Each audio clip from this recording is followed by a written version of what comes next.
Hello and welcome to another Cliff Reviews Art House. This time I'm reviewing the film If I Had Legs I'd Kick You, directed by Mary Bronstein. This is the story of a mother, Linda, and it's an intense exploration of motherhood, the anxiety, burnout, therapy, the pressure for mothers to conform to an ideal, the suffocation, the claustrophobia of parenthood. The film is from Linda's perspective. She is in every scene of the film, I think, and we're watching her all the time. So this is very much her perception of what's happening. And it's not always clear whether some of it is actually happening. There is some ambiguity in the film. The opening gives us so much in a short time, in a really good way. We know exactly what the film is going to be. We're introduced to the idea of this really needy, demanding child off screen. We see Linda's agitation, but there again she's complying and trying to console the child. We've got a therapist asking the right questions and really hitting the mark. We can see it. We learn that the child isn't well with some kind of eating disorder, it seems. And within 5 minutes, the roof crashes down in the house. And I think that all of this tells us everything that this film is going to be about. Rose Byrne is excellent. We get these close-ups of her. I think she's a great actor. I think we can compare her performance with Jessie Buckley's in Hamnet. They're both full-on intense performances. But I've said this in a number of other reviews that I found Buckley's performance just a little bit too acting with a capital A. Byrne's performance in If I Had Legs is much more naturalistic. I think that this film fits within the lineage of what we might call anxiety cinema, that high stress, unrelenting anxiety. I think the best example of this is actually Uncut Gems, which I thought was brilliant. But you could go back as far as Cassavetes' A Woman Under the Influence, where there's an immersion through relentless pressure. Experiential films. We've got some recent examples of it with Die My Love and Beau is Afraid. I've reviewed them both on the channel.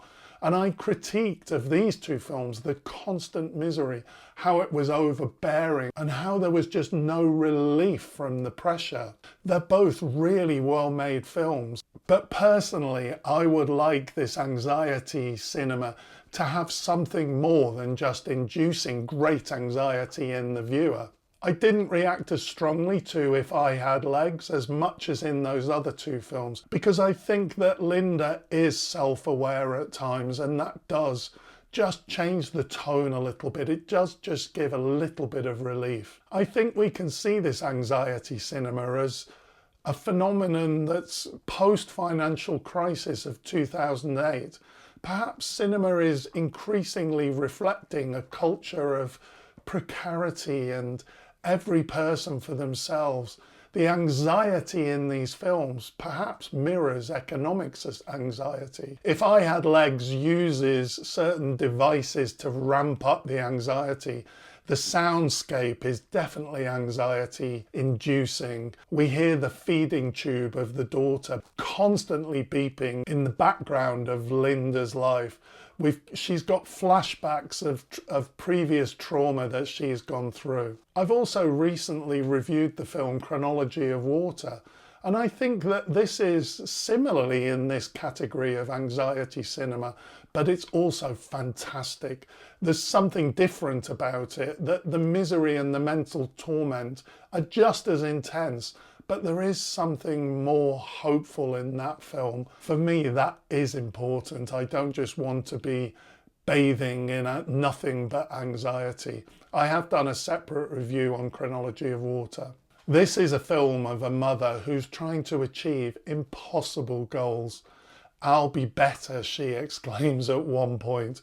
She has people always complaining at her. Her husband, her child, the doctor of the child. One thing that did jar for me slightly was the voice of the daughter off screen.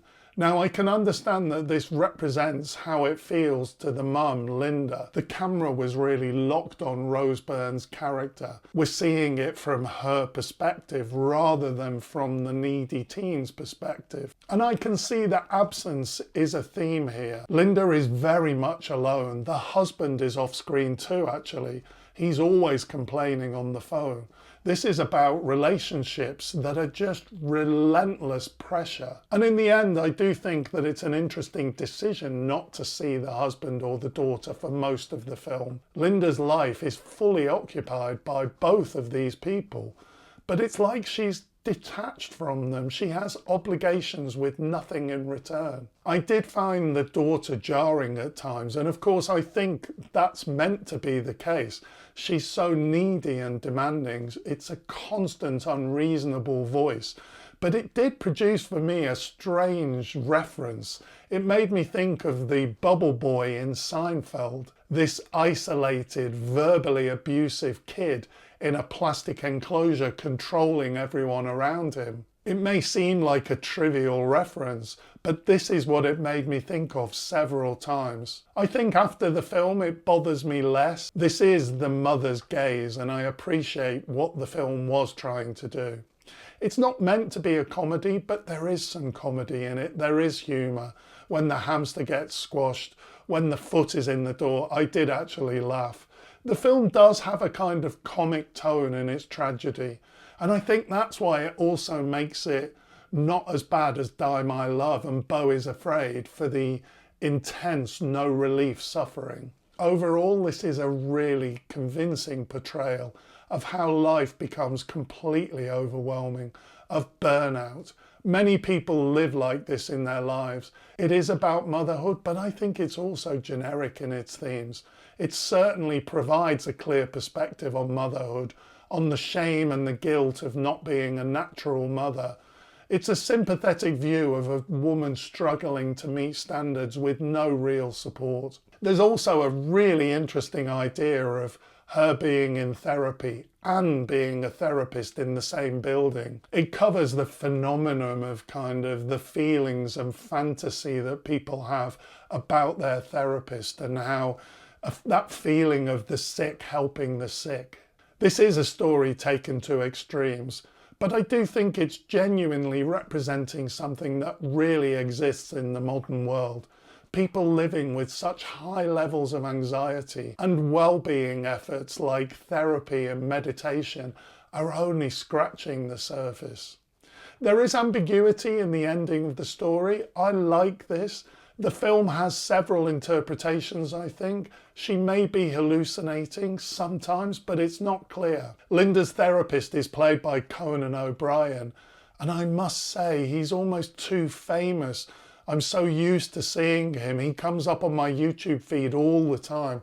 So he never stopped being Conan O'Brien. But I think he did contribute to that humorous tone to the film. I think the film is also saying something interesting about love and how people, the kind of superficial way that people experience love and the confusion of feelings around love in terms of therapists and doctors. I wondered about the title, If I Had Legs, I'd Kick You. Linda is under so much pressure that she wants to fight back, but she's impotent, like she hasn't got legs, so she can't kick back. She just has to go along with it. I think if I was going to pick one issue to criticise the film, it would be the depiction of the abyss, the kind of when Linda's looking into the void.